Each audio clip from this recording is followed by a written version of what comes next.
안녕하세요. 잠잘 때 듣는 채널 오렌지 책방입니다. 오늘은 어머니에 대한 그리움을 담은 에세이 2편을 준비했습니다. 큰나 출판사에서 출간된 어머니와 딸에 관한 에세이집 어머니 당신이 희망입니다에 수록된 글이고요. 앞으로도 몇 주간에 걸쳐서 수록된 어머니 혹은 딸들의 글을 읽어드리려고 합니다. 오늘 그 첫 번째 시간으로 김인숙 수녀님과 최영순 작가님의 글로 시작할게요. 오늘도 오렌지와 함께 좋은 밤 되세요.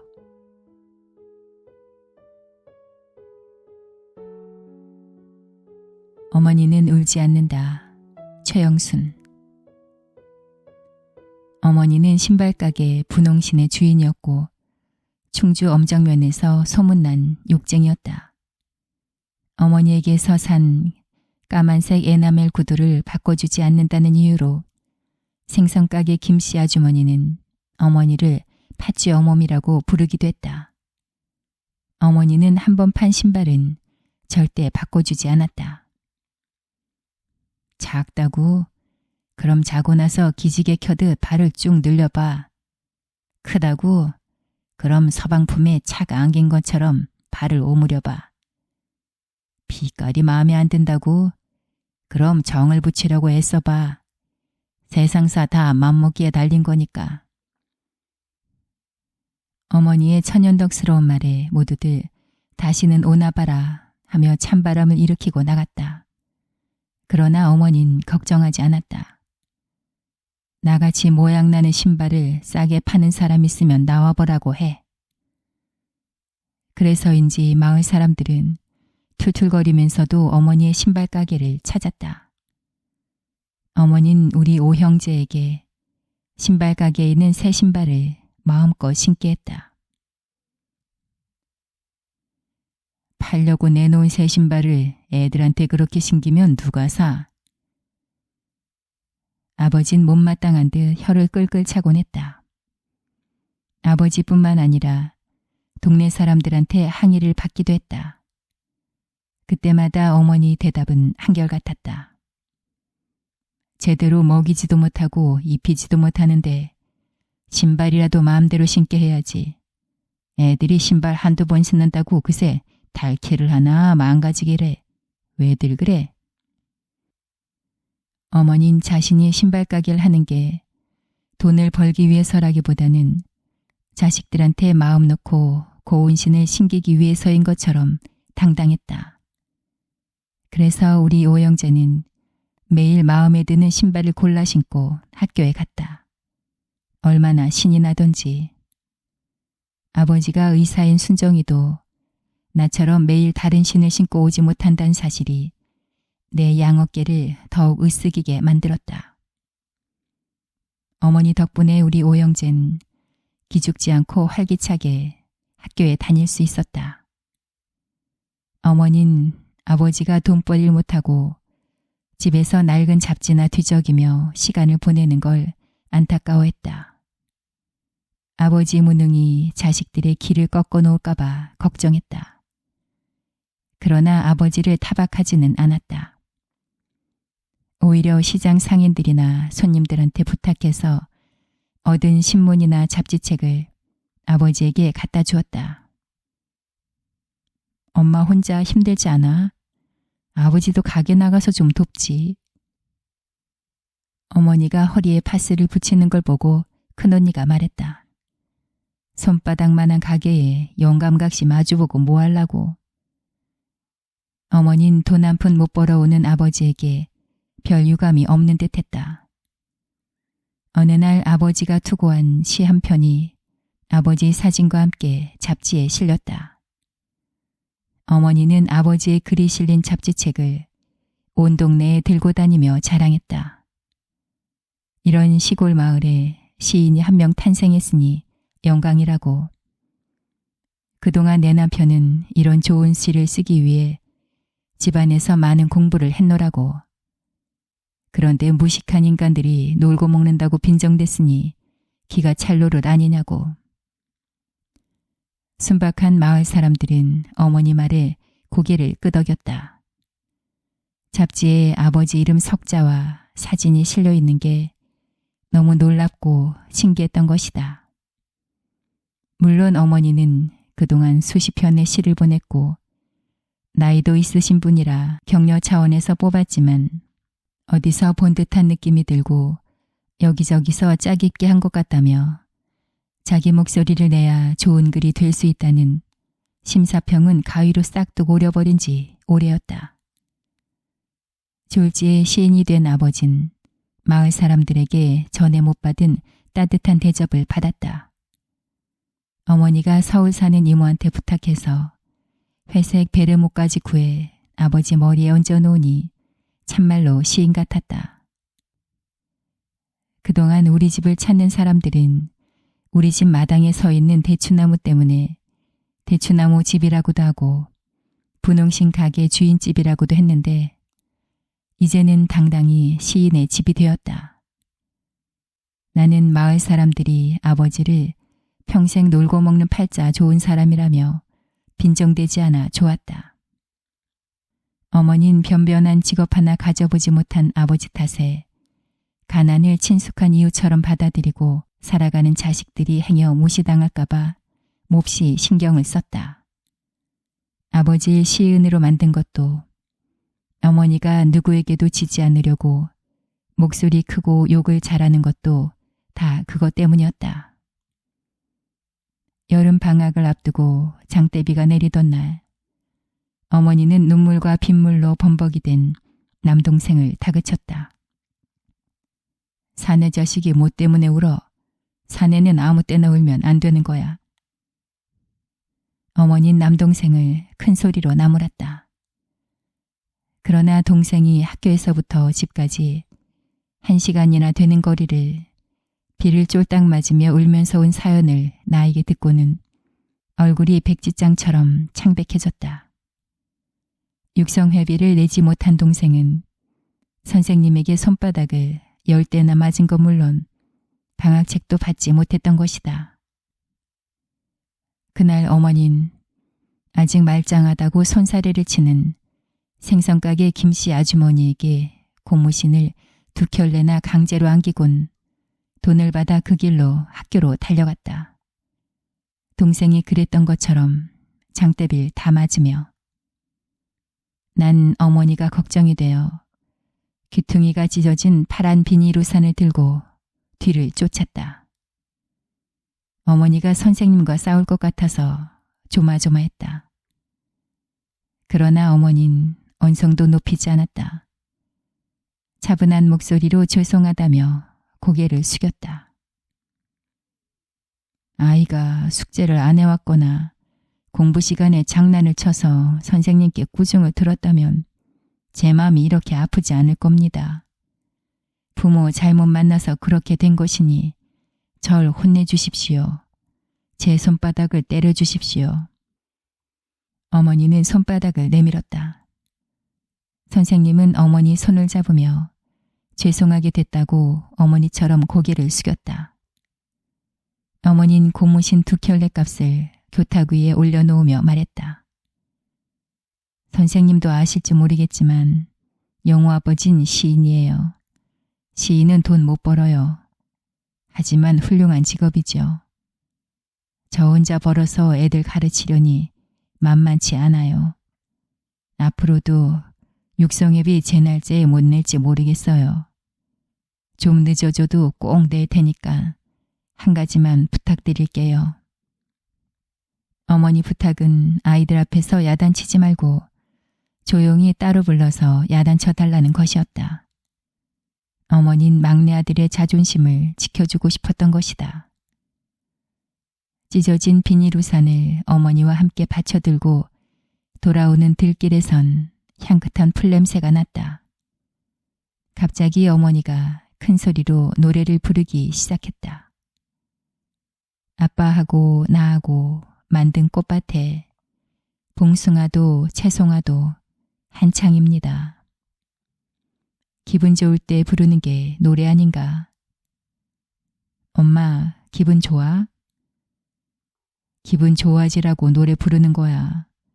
배에다 힘 딱 주고 큰 소리로 노래 부르면 기분이 좋아질 것 같거든. 그러나 어머니 노랫소리는 빗소리에 묻혀 점점 작아졌다. 엄마, 영혼의 선생님 나쁘지. 우리 선생님은 안 그러시는데. 나 역시 육성회비를 내지 못해서 담임 선생님이 대신 내주었다. 내가 학교에서 키우는 토끼들한테 풀을 제일 많이 뜯어다 줘서 주는 상이라고 했다. 난 어머니에게 그 이야기를 했고 어머니는 선생님의 발 크기를 알아오라고 했다. 나는 기회를 엿보았지만 선생님의 발 크기를 잴 수가 없어서 신발장에서 선생님의 구두 한 짝을 갖고 왔다. 그날 나 때문에 선생님은 실내화를 신고 집으로 가셨다. 어머니는 앞부분에 반짝반짝 스판크가 달린 검정 구두를 선생님께 선물했다. 우리 집 형편을 다 알고 계시던 선생님은 그날 우리 가게에 오셔서 부모님 구두와 동생 운동화를 한 푼도 깎지 않고 사가셨다. 그리고 내 운동화도 한 켤레 사주셨다. 어머니가 괜찮다고 극구 사양을 하니까 운동화를 받지 않으면 자기도 구두를 받을 수 없다고 하셔서 난 새 운동화가 생겼다. 어머니는 선생님이 젊은 사람답지 않게 속이 깊다며 꿈인 내게 담임 선생님 같은 좋은 선생님이 되라고 했다. 그렇지 않아. 영어 담임 선생님도 다 사정이 있었겠지. 어머니는 다시 노래를 부르기 시작했다. 그해 겨울 어머니 가게에 기가 막힌 신발이 하나 들어왔다. 와 하는 감탄사가 저절로 나는 순정이 어머니가 특별히 부탁해서 갖다 놓은 빨간 털 구두였다. 윗부분에 붙어있는 하얀 토끼털은 어찌나 부드러운지 뺨을 대보니 사르르 잠이 올 것 같았다. 그러나 그건 이미 순정이 어머니가 값을 치른 순정이 것이었다. 너무 비싼 거라 한번 신어보자는 말도 안 나와 눈치를 보는데 어머니가 내 앞으로 그 털구두를 내밀었다. 10분만 신어봐. 나는 어머니 마음이 변할까봐 냉큼 신고 밖으로 나왔다. 뭉게구름 한 조각을 떼어서 만든 것처럼 폭신하고 따뜻했다. 어른들이 행복하다고 하는 말이 이럴 때 쓰는 말 같았다. 발레를 하듯 사뿐사뿐 걷는데 저쪽에서 정희가 막내 동생을 포대기 업고 걸어오고 있었다. 나는 자랑하고 싶어 정희 앞에 척 발을 내밀었다. 정희의 놀라는 표정이라니. 그도 그럴 것이 정희는 아버지도 안 계신데 어머니조차 편찮으셔서 학교도 오시고 동생들을 돌보며 어려운 집안 살림을 꾸려나가고 있었다. 그러니 이런 좋은 신발을 구경인들 할 수 있었으랴. 정희는 시집간 큰언니가 물려준 검정 운동화를 신고 있었는데 커서 그런지 누런 고무줄로 칭칭 동여맸고 발가락이 나오고 싶어 안달이 날 정도로 해지고 뜯어져 있었다. 정희는 쭈그리고 앉아 내가 신은 털구들을 손바닥으로 쓰다듬었다. 나 조금 신어보면 안 돼? 1분만. 응? 응? 정희의 눈빛이 어찌나 간절한지 나는 1분을 강조하며 털구들을 벗어줬다. 정희의 표정이 봄꽃처럼 화사하게 피었다. 정희는 내가 선사한 그러나 곧 돌려줘야 될 기쁨을 만끽하고 있었다. 그때 나는 그렇게 행복해 보이는 정희의 표정을 처음 보았다. 늘 콧물과 땀범벅에 똥기저귀를 달고 사는 막내 동생 때문에 정희의 몸에선 퀴퀴한 냄새가 났고 그 때문에 친구들도 멀리했다. 학교를 잠시 쉰다며 인사하고 돌아서는 정희의 뒷모습은 너무 쓸쓸해 보여서 슬펐다. 나는 정희가 오랫동안 밝은 표정으로 행복해했으면 좋겠다는 생각이 들었다. 그래서였을까? 그 털구도 너 신어. 그 말을 해놓고 나도 놀랐다. 정말이니? 안 되는데 하면서도 흥분과 기쁨으로 어쩔 줄 몰라 하는 정희 앞에서 고개를 끄덕였다. 어머닌 벌린 입을 다물지 못했다. 정희의 검은 운동화를 슬리퍼처럼 질질 끌고 들어온 날 보고 털구두 정희 줬어. 뭐라고? 어머니는 잠시 심호흡을 했다. 어머니는 감정을 다스려야 할 때 이 방법을 쓰곤 했다. 왜? 정희가 행복해해서. 행복? 어머니는 기가 막힌 듯 말을 잇지 못하고 나를 바라보다가 털구두를 찾아온다며 정희 집으로 갔다. 지 집에 쬐그만 게 너 행복이 뭔지 알아? 큰언니가 눈을 하얗게 흘겼다. 행복. 그거 웃음이 저절로 얼굴 가득 퍼지는 거 아닌가? 털구두 신었을 때 정희 표정처럼. 그러나 어머니는 빈손으로 돌아왔다. 엄마 왜 그냥 왔어? 큰언니가 물었다. 그냥 정희가 너무 행복해 보여서. 어머니는 나와 똑같이 말하면서 내 머리를 쓰다듬어 주었다. 어머니는 순정이 어머니에게 돈을 돌려주기 위해 생선가게 김씨 아주머니를 비롯해서 시장 상인들에게 강제로 신발을 떠맡겼다. 에고 내가 못 살아. 이 시장을 뜨든지 해야지. 이러다 내가 신발가게 차리겠네. 김씨 아주머니는 혀를 끌끌 찼지만 어머니를 이해하는 듯 했다. 아니, 어머니의 삶을 이해하는 듯 했다. 힘들어도 누구도 원망하지 않고 씩씩하게 살아가고 애들 잘 키우려고 없는 살림에 그야말로 용쓰면서 남편을 있는 대로 받아들이고 답답하면 노래 부르고 더 답답하면 소주 한 잔에 김치 쭉 찢어 먹으며 의학세 슬피 우니 한 곡조 뽑고 아주 많이 답답하면 누워 잠든 새끼 얼굴들 한번 쓰다듬고 아자하며 주먹 쥐는 어머니의 삶. 어찌 보면 그건 김씨 아주머니, 이씨 아주머니의 삶인지도 모른다. 내가 중학교에 입학했을 때 심장병을 오랫동안 앓고 있던 막내 이모가 우리 집에 왔다. 어머니는 막내 이모를 지극한 정성으로 보살폈다. 나는 이모가 불쌍했지만 죽음의 실체를 깨닫기에는 너무 어린 나이라 내 불편함만 크게 느껴졌다. 이모랑 같은 방을 썼는데 고약한 냄새와 한밤중 이모의 신음소리에 잠을 편히 잘 수가 없었다. 이모는 왜 자기 집에 안 가? 이모부가 이모 싫어하면 어떡해. 어머니 목소린 가늘게 떨렸다. 긴 병에 효자 없다고 부모 자식 관계도 그러한데 하물며 부부 사이야 오죽하랴. 어머닌 이모가 애틋하고 그리운 아내로 이모부 가슴에 남게 하기 위해 이모를 우리 집에 데리고 온 것이다. 똥오줌 받아내야 되는 고된 병간호를 이모가 끝까지 사랑받는 아내로 남게 하기 위해 도맡은 것이다.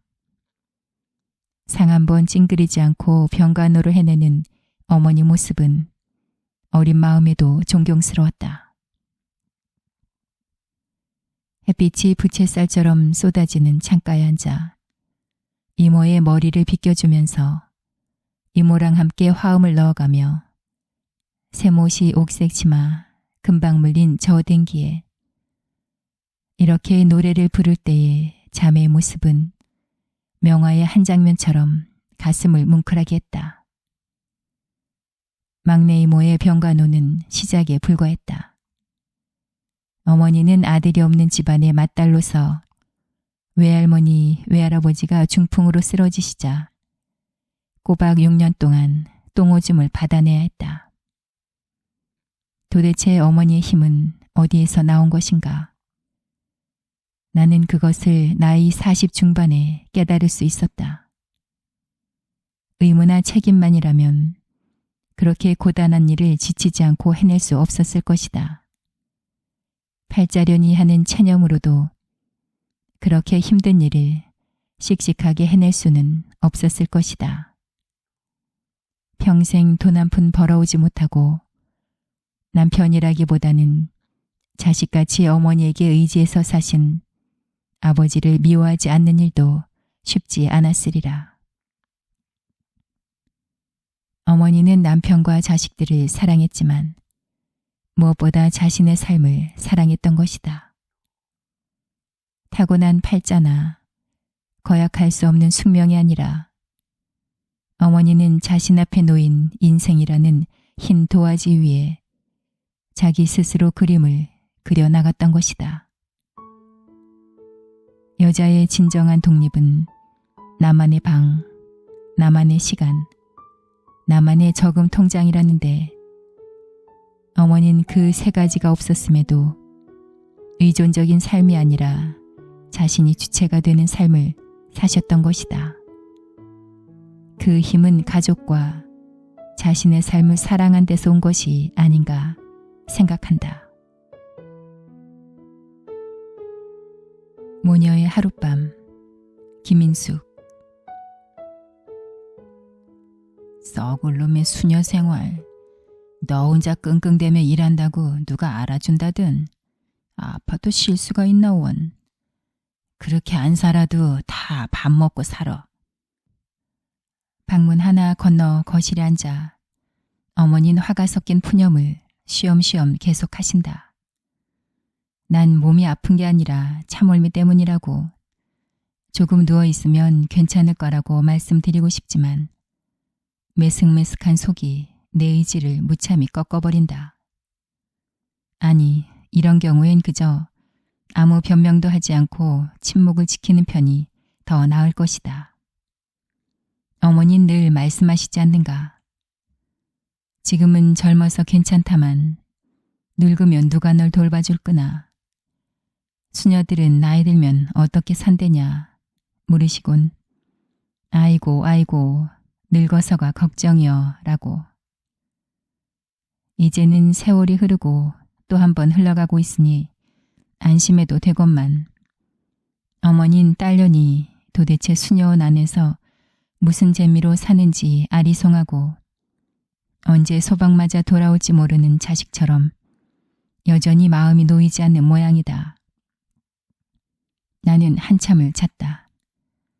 눈을 뜨니 사방이 어둠이다. 순간 여기가 어디지? 생소하여 눈동자를 위로 옆으로 돌리다가 방문 틈새에 형광 불빛을 발견한다. 조금씩 주변이 파악된다. 정면에 장롱이 보이고 그 옆에 액자가 그리고 왼쪽 문갑 위에 텔레비전이 놓여 있다. 아, 난 지금 우리 집에 와 있는 것이다. 형광등을 켠다. 벽에 걸린 시계가 7시 10분을 가리키고 있다. 며칠 전 난 어머니께 집에 잠깐 들리겠다는 전화를 드렸다. 그날부터 나그네가 1년이면 한 번씩 지나가던 주막에 하룻밤 들르듯 찾아오는 딸을 맞이하기 위해 어머니는 집안 구석구석을 쓸고 닦으셨을 것이다. 아직 깨끗한 이불 허청도 뜯어 빨고 싱크대 서랍들도 내어 닦고 그 밑에 신문지도 새로 갈아 넣으셨을 것이다. 내가 수녀가 되려 했을 때 사람들의 반응은 대단했다. 어머니는 처음엔 오메 오메 내가 뭘 먹고 널 낳았기에 그런다냐. 남들처럼 시집가서 좋은 남자 만나 아들 딸 낳고 살면 듣지 왜 그래 쌌냐며 달래시다. 나중엔 역정을 내시며 수녀원에는 아무나 가는데 아니여. 태어날 적부터 그런 사람은 벌써 다른 법이여. 라는 말도 서슴지 않고 퉁겨댔다. 일가 친척들은 마치 자기 일인 양 몰려와 거기는 머리끄덩이를 끌어당겨서라도 가지 못하게 막아야 한다는 듯 달려들었다. 그럼에도 불구하고 난 내 길을 선택한 이유와 결과를 힘있는 말로 달려든 사람들에게 던지며 어려웠지만 철통 같은 인식의 문을 박차할 수 있었다. 하지만 미지의 세계에 들어가기까지 갈등과 두려움에 쌓여 셀 수 없는 밤들을 하얗게 지새우는 몫은 오직 나 혼자의 외로움이었다. 어머니는 식혜가 가득 담긴 사발을 내밀었다. 한 사발의 식혜는 몸 안에 남아있는 멀미독을 말끔히 없앤다. 머리가 가뿐하면서 뭔가 흥겨운 일을 찾고 싶어 어머니에게 이미자의 노래 동백아가씨를 듣자고 하니 즉시 그러자며 녹음기 버튼을 여기저기 연신 누르신다. 어머니는 칠순 노인인데도 기계 작동을 잘하신다. 나는 내 자신이 이 문명사회에서 뚝 떨어져 사는 이방인처럼 느껴진다. 조금 있으니 절절히 물방울 맺힌 음성이 들려온다. 헤일 수 없이 수많은 밤을 그리움에 지쳐서 울다. 지쳐서. 나는 동백꽃잎처럼 빨갛게 멍든 동백아가씨에게 취해 기분 좋게 슬퍼진다. 노래가 흐르는 중에도 가만 앉아 계시지 않고 계속 방을 훔치는 어머니를 바라보며 나는 생각한다. 이럴 때 사람들은 말하겠지. 수녀가 무슨 유행가 듣느냐고. 그런데 어머니는 그런 말을 하지 않는다.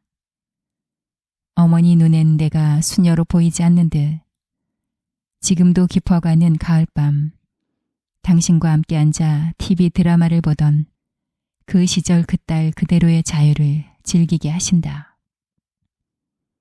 나는 갑자기 어머니 젖가슴이 만지고 싶다. 내가 자주 깨물어야만 까만 젖꼭지에는 들국화 향기가 그윽할 것 같다. 오늘 아침 서울발 고속버스를 타고 오는 동안 차창에 비친 햇볕은 커튼을 쳐야 할 정도로 따가웠으나 지금 11층에서 느끼는 밤은 일교차가 심한 탓인지 쌀쌀하다. 바람 또한 어디선가 몽우리진 코스모스를 스치고 왔는지 아련하다. 창문을 닫으며 어머니는 무심결에 돌아가신 아버지 이야기를 꺼내신다. 너희 아버지 만나 참 못 살 세상 살았다만 그래도 너희 아버지가 생각난다. 지지리도 복 없는 양반. 하시며 어머니는 짓무른 눈가를 닦아내신다. 흰 저고리에 검정 치마를 입은 19 순정 어머니는 부모의 성화로 첫 맞선을 보던 날 하도 부끄러워 얼굴을 들지 못했단다. 맞은편에 앉아있는 청년에게서는 짠 바다 냄새가 났다. 그러나 아직 부모 곁을 떠나고 싶지 않아 그녀는 자신의 심정을 말씀드렸다. 엄니, 난 아직 시집가기 싫어라. 좀 더 있다 갈라요. 이 말이 떨어지자마자 어머니는 치마폭이 펄럭일 정도로 펄쩍 뛰셨다. 처녀가 남의 남자 얼굴을 훔쳐보고선 시집을 안 가겠다고. 이것은 있을 수 없는 집안 망신이여. 노발대발 하시다가 그만 쓰러져 대돌에 머리를 부딪혀 기절하고 말았다. 그녀의 손에 흠뻑 피가 묻었다. 순간 죽음이라는 무서운 예감에 쌓여 정신없이 어머니를 붙잡고 다급하게 울먹이며 아이고 엄니 죽지 마쇼. 그 남자에게 시집가서 평생토록 바다 냄새 맡을라요. 하고 말았다. 결국 어머니는 시집을 가게 되었고 외할머니는 84살까지 사시면서 귀가 얇을 정도로 쏘아대는 어머니 원망을 들으셔야 했다. 할머니는 일손이 필요할 때마다 딸네 집에 와서 일만 하시다. 긴 골목길을 옷고름 적시며 떠나시곤 했다. 어린 난 어머니가 양말을 꿰매주면서 들려준 할미꽃 이야기를 떠올리며 우리 엄마는 할미꽃, 할머니네 나쁜 둘째 딸 하면서 엄마를 미워했다. 외할머니가 없는 날들이 점점 길어지면 나는 우리 엄마는 불쌍한 할미꽃, 할머니네 나쁜 큰딸의 나쁜 둘째 딸이라고 그 미움을 풍선처럼 부풀렸다. 어머니는 자신의 인생을 돌아보며 하나의 철칙을 세우셨다. 당신 딸들 시집 보낼 때는 첫째, 본인이 싫어하는 곳에는 절대 보내지 않는다. 둘째, 처음부터 가난한 집은 안 된다. 그리고 셋째, 절대로 섬 사람은 안 된다고. 내가 수녀원에서 사는 꼴을 어머니가 꾹 참고 계신 이유는 이 첫 번째 철칙이 크게 작용했으리라 믿는다. 벽시계 바늘이 자정을 지나 새벽 1시를 향하고 있다. 어머니는 날 붙잡고 그동안 쌈짓도처럼 놓고 다닌 사연들을 하나하나 꺼내시더니 지금 곤히 주무신다. 난 오늘처럼 잠이 오지 않는 일은 드물다. 밤이면 일찍 자는 생활의 리듬이 깨진 탓이다. 나는 자리에서 일어나 책이 꽂혀있는 옆방으로 간다. 겉장의 제목들을 읽어가다 국어사전에 눈이 멈춘다. 나는 사전을 뽑아들고 시옷차례에서 수녀라는 단어를 찾아본다. 이런 경우는 수녀원에 들어가겠다고 마음먹었을 당시에도 있었다. 그때 난 수녀가 뭘까? 뭐라고 해야 하나 표현하기 어려워 사전을 찾아보았다. 나는 천천히 읽어 내려간다. 수녀. 천주교회의 수녀원에서 수도하는 여자. 독신, 순종, 검소, 동정을 지킴. 너무도 간단명료하게 잘 쓰여 있다. 그런데 난 예전처럼 그냥 덮지 못한다. 다 맞는데 뭔가 빠진 느낌이다. 나는 의자에 앉아 사전에 쓰인 글씨를 눈으로 여러 번 읽는다.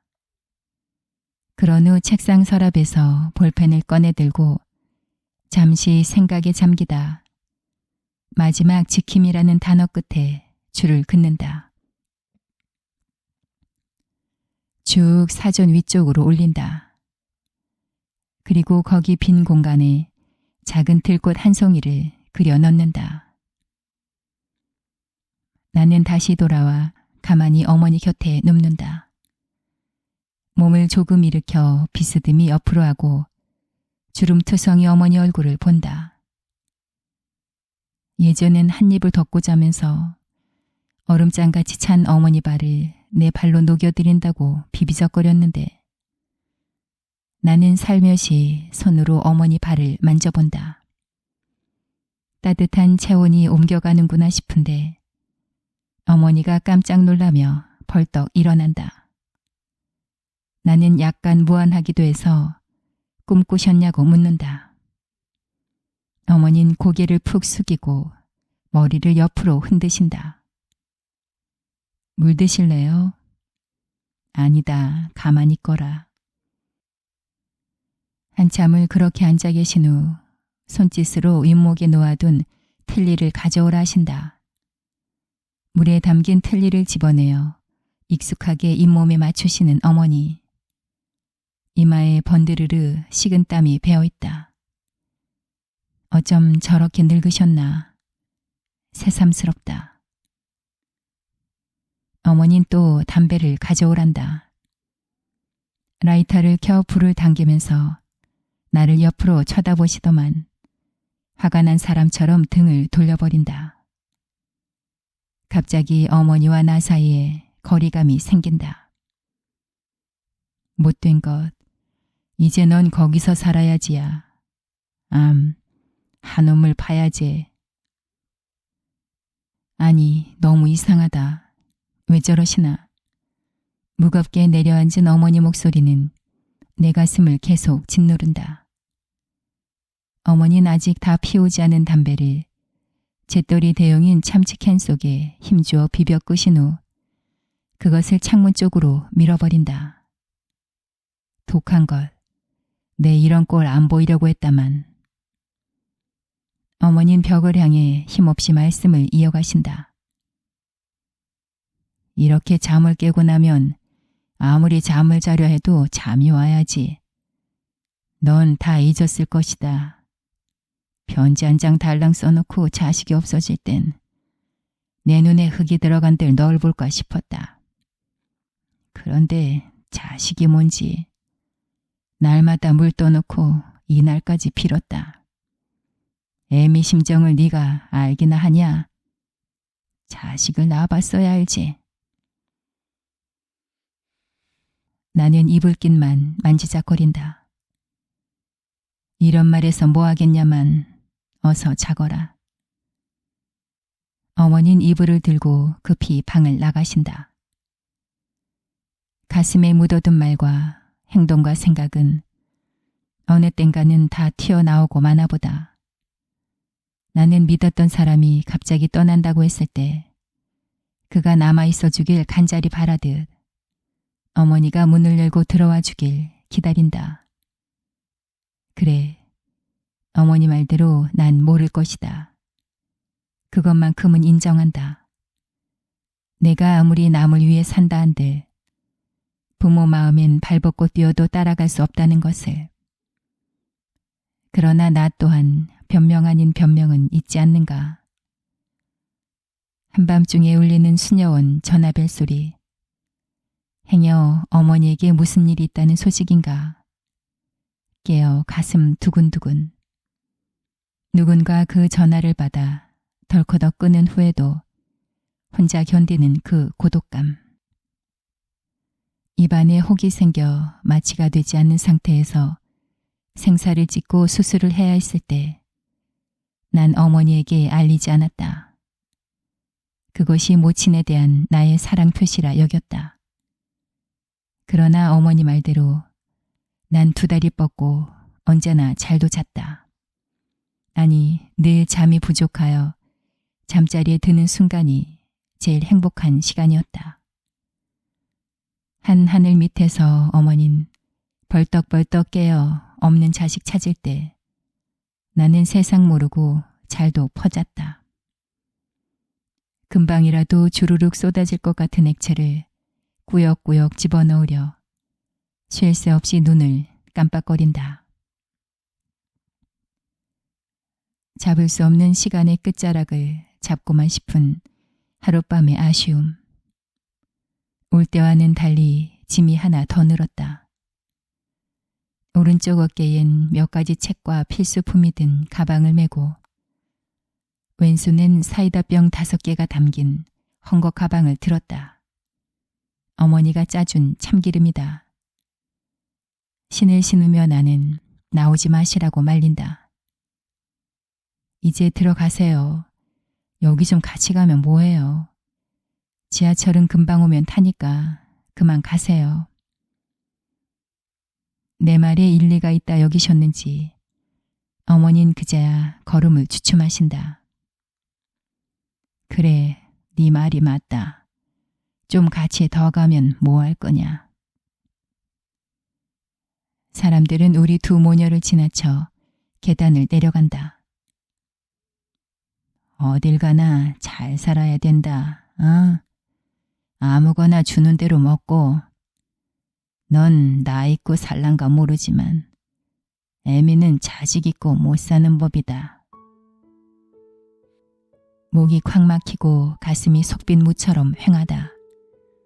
나는 바삐 어서 가시라는 손짓을 하고 계단을 밟는다. 마지막 계단을 밟고 우측으로 방향을 꺾기 전에 무심히, 아니 간절히 나는 고개를 들어 어머니를 찾는다. 여전히 어머니는 거기 서 계신다. 77개의 나이테를 두른 인생의 겨울나무가 말없이 날 지켜보고 서 있다. 구독, 좋아요, 알람 설정 잊지 않으셨죠? 오렌지 영상 제작의 아주 큰 격려가 된답니다. 고맙습니다.